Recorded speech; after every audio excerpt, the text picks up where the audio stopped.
Hey guys, welcome back to the CryptoJobs YouTube channel.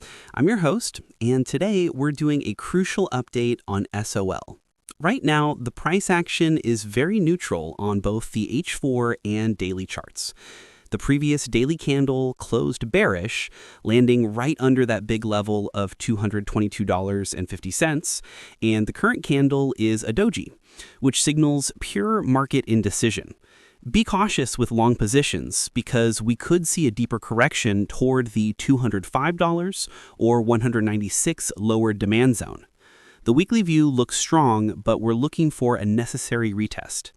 I believe we are going to grab those liquidities lower, just like we saw in my previous Ethereum view, with a bearish correction toward the $194 to $198 level needed to confirm a further bull breakout.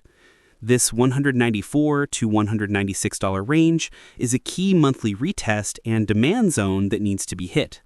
My short-term bias is neutral, but the higher time frame trend is still bullish.